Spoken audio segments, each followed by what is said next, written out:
What's going on, guys? Dino Bam Bam here with the 10-7 MMA, and after a long week off, the UFC is finally back, and they're back with a huge card. UFC 287, Perriera versus Adesanya 2, and of course, this is the MMA Casual's guide to UFC 287, Perriera versus Adesanya 2, and hey, this card is going to be fantastic. There's a ton of people you need to know on this card. I'm so excited to get into it, but before we do that, please like and subscribe, ring that little bell down there, follow us on Instagram if you can at the 10-7 MMA. Without further ado, guys, this is the Casual's guide to UFC 287, Perriera versus Adesanya 2. Let's start with the current champion, middleweight champion that is, Alex Poatan Perriera.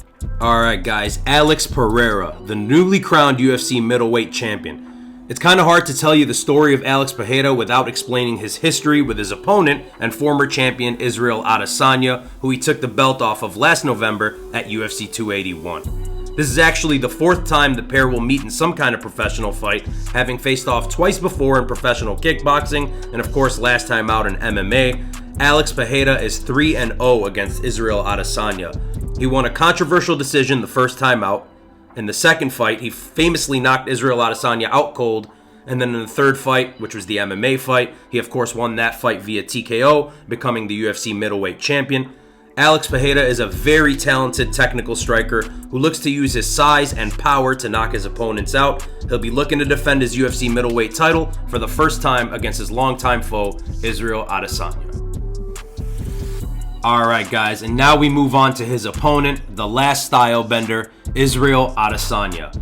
The Nigerian-born New Zealand fighter is the former longtime middleweight champion, who, similar to Alex Perriera, is a very talented striker.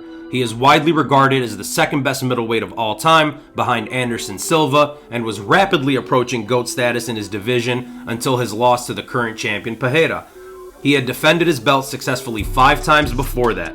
He is one of the sport's most popular fighters, even though die-hard fans have at times called his fights boring due to the fact that he oftentimes dominates his opponents by striking from a distance due to his height and long frame. In this fight, he doesn't really have that option, as Alex Perriera is the taller fighter. Israel Adesanya is a very interesting guy who's a huge fan of anime and has a YouTube channel where he chronicles all his fight camps. I'll put the channel in the description below. He looks to reclaim his throne here at UFC 287.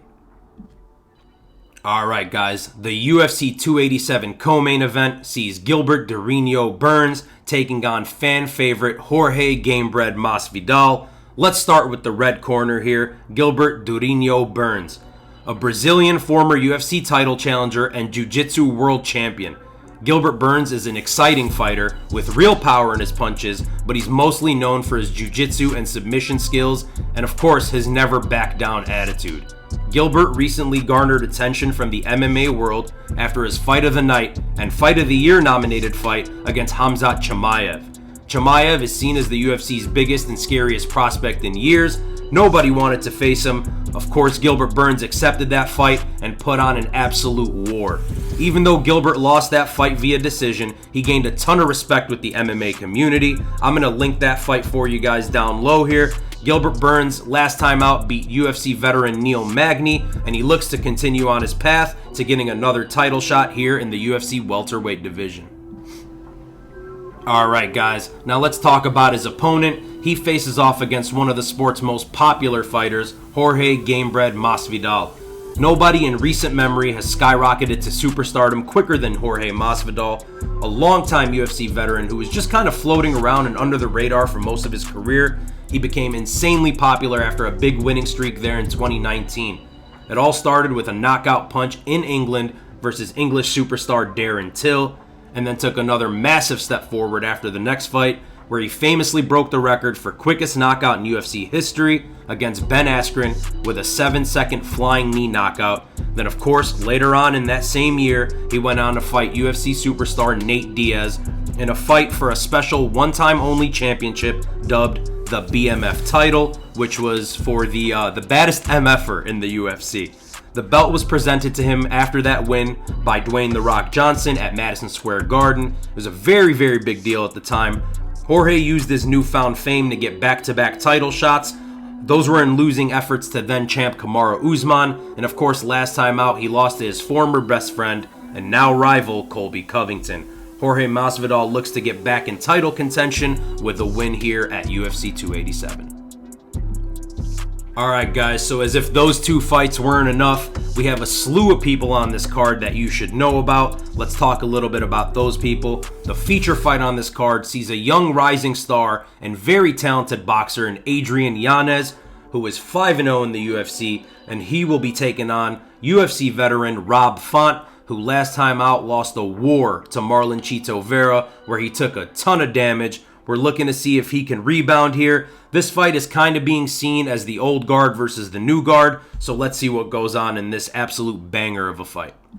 Before that, guys, we're going to get to see another very, very popular fighter in Kevin Holland. He rose to fame during the pandemic, where he won 5 fights in 2020. Absolutely ridiculous to win 5 fights, let alone fight 5 times in a year, but he did that. He's best known for his striking ability, but maybe even more so for his talking ability. One of his many nicknames is Big Mouth, due to the fact that he talks a ton of smack during his fights. Kevin Holland fights are always exciting, and he has taken on the always game Argentinian fighter, UFC Spanish commentator Santiago Ponzinibbio, a striker in his own right, very powerful. Guys, this fight should be an absolute banger. There's no way this fight doesn't deliver. Super excited about this one.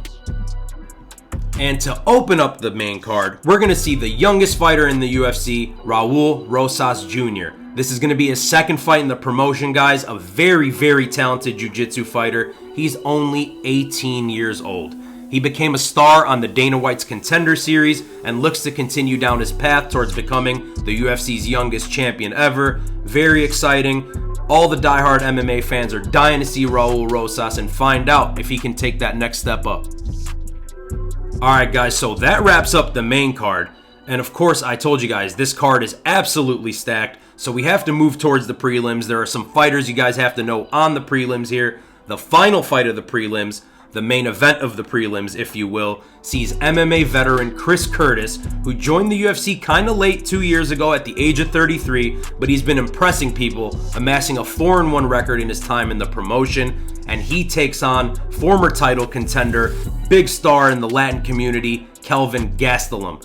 Before Alex Pereira fought Israel Adesanya, Kelvin Gastelum was seen as the guy who gave Israel Adesanya his hardest fight in the UFC. I'm going to link that fight for you guys in the description below. And last but not least, guys, we will see the return of Joe Bodybags, Joe Pyfer, as he takes on jiu-jitsu specialist Gerald GM3 Meerschaert. Joe Pyfer rose to prominence on the Dana White's Contender Series, similar to Raul Rosas, by getting a finish. Dana White would at the end of the episode make a statement, which became a huge quote in MMA at the time. You could see Joe Pyfer on ESPN. The quote was thrown around everywhere, and that quote was, "Be Joe Pyfer," saying that basically if you want to get into the UFC, you want to be a popular MMA fighter, you should be exciting and fight the way that Joe Pyfer does.